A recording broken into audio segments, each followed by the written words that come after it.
Have you ever wanted to play Connect 4 with your friend in Minecraft, but your bases are thousands of blocks apart from each other? Me neither, but now you can. These two machines here have no physical connection between them, yet each can interact with each other from anywhere in the open world.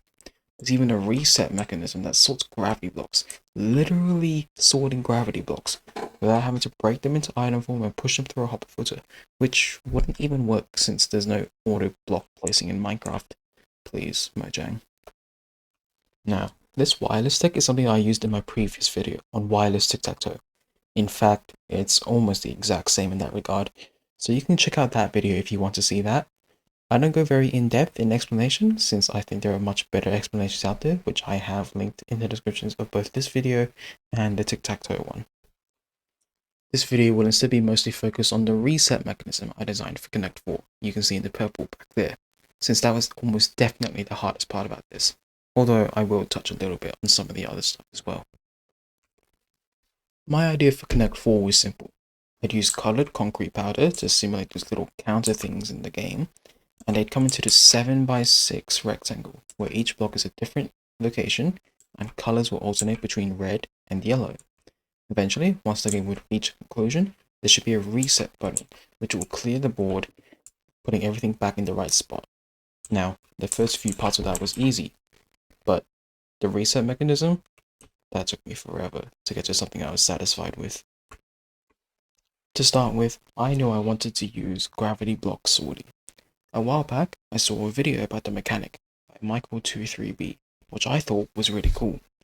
The idea is that before a gravity block, like this red concrete powder, falls, it will actually stay in block form for one tick, and schedule the beginning of a fall of another red concrete powder block on the next tick. If I were to then swap out this gravity block for another one on the next tick, such as this yellow concrete powder, the scheduled red concrete powder fall would fail, as the block is no longer red concrete powder. However, if, when I switch the blocks, I instead use another red concrete powder, the scheduled fall will succeed, as there's still a red concrete powder block. This means that, after switching, we'll either have a red concrete powder block falling on that tick, or a different gravity block falling on the next tick. Now, that's only 1/20th of a second difference, hardly any difference at all, but it is a difference.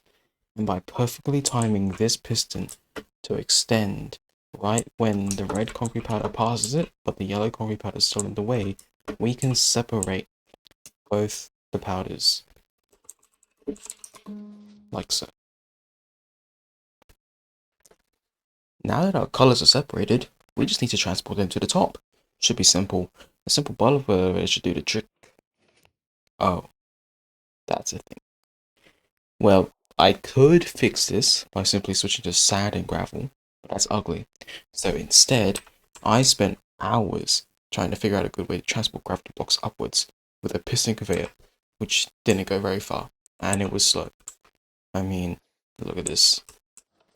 And like, there'd be a lot of blocks backed up in this conveyor belt. It wouldn't be great. So I did some research.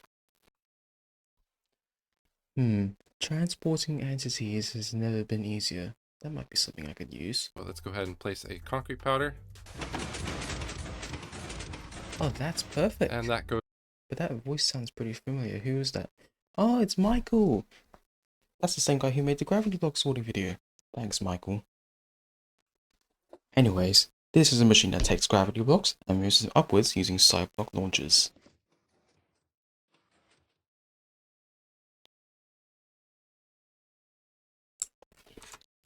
But Opnia, how is that slime block moving the gravity block? It's not even in the same column, and you don't even move the slime into the right column.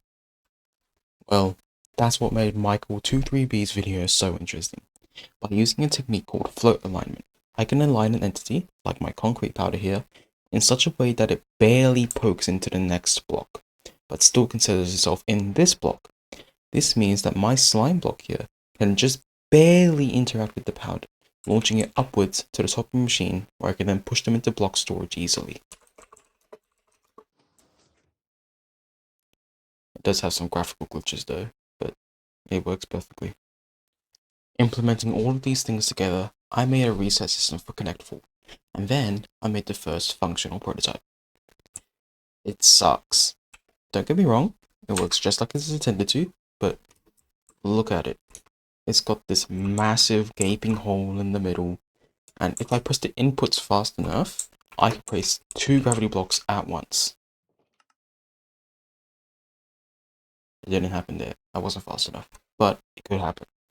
So I kept redesigning for like a few weeks, on and off, and since I have uni at work, I didn't have a lot of time for Minecraft. Anyways, after some weeks, I finally had this design. So much smaller and spam-proof. Let me walk you through it.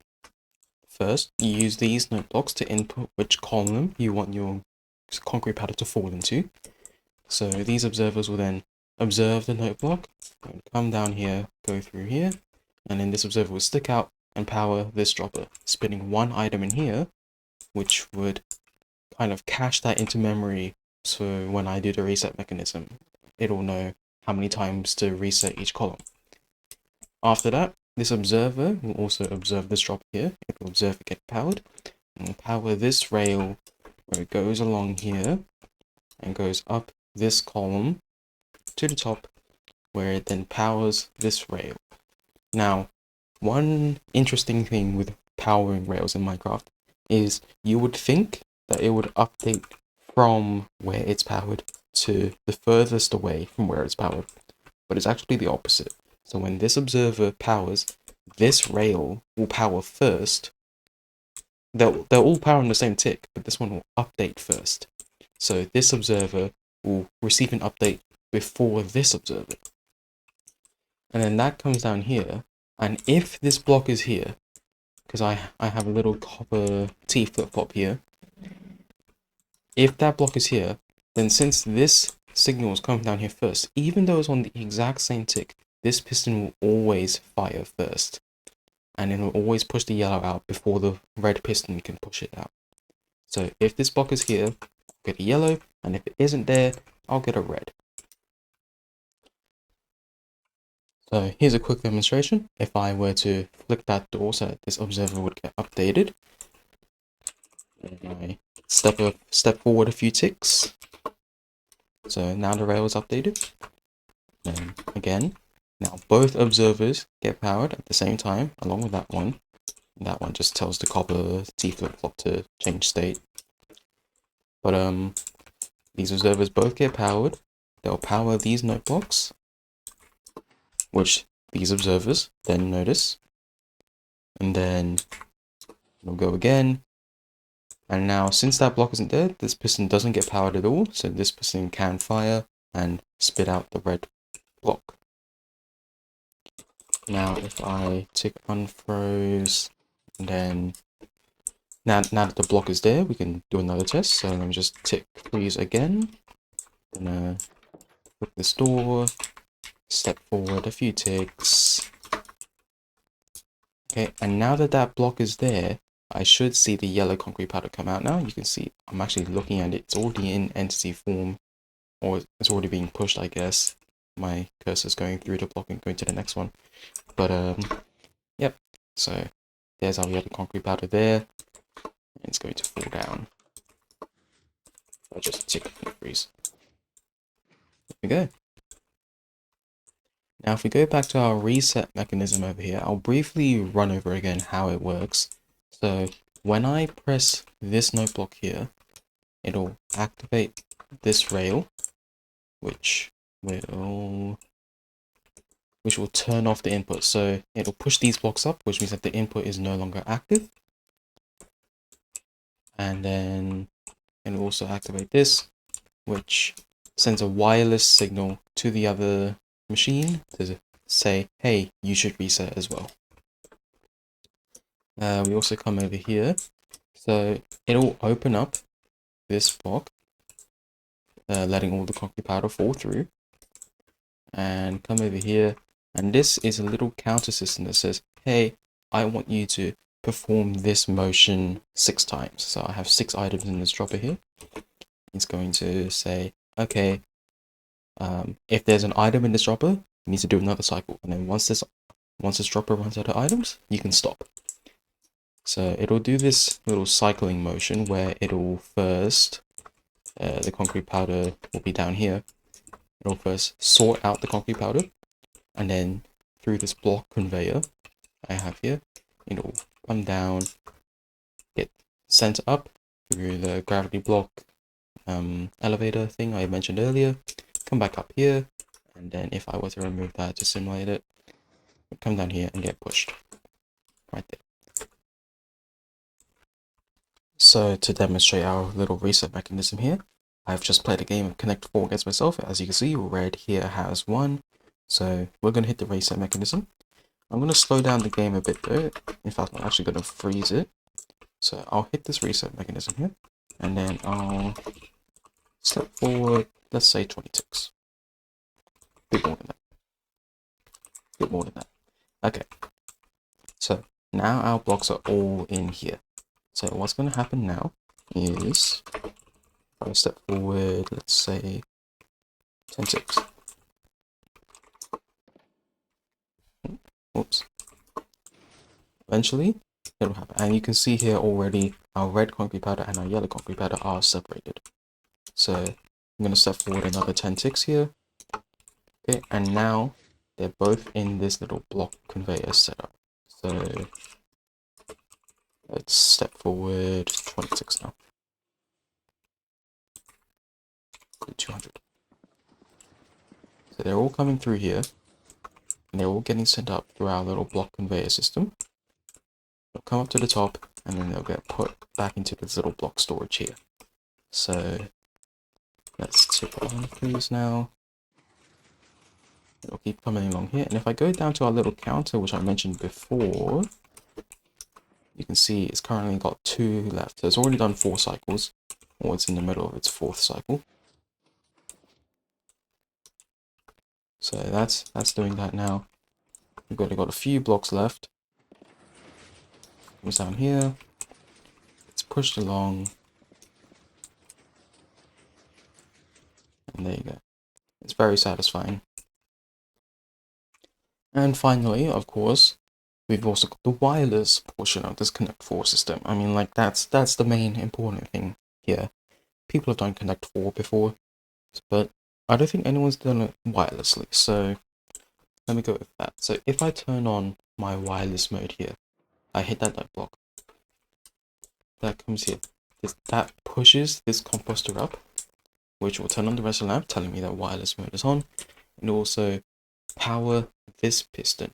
And it's just got a white concrete block. It's just there. It doesn't seem like it's doing much. But before, this white concrete block was here. And if you notice, that's right above this daylight detector. So it was blocking this daylight detector from having sky access, which turned off our wireless portion. Now that that's there, what's going to happen is it'll activate our daylight sensor clock. And that'll go into our wireless system and begin activating these droppers.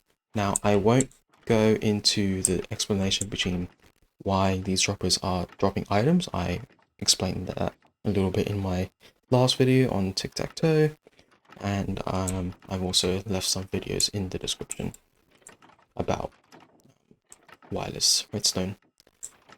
But that's how I've put it into my Connect 4 system. Additionally, this composter also removes this block from our input system.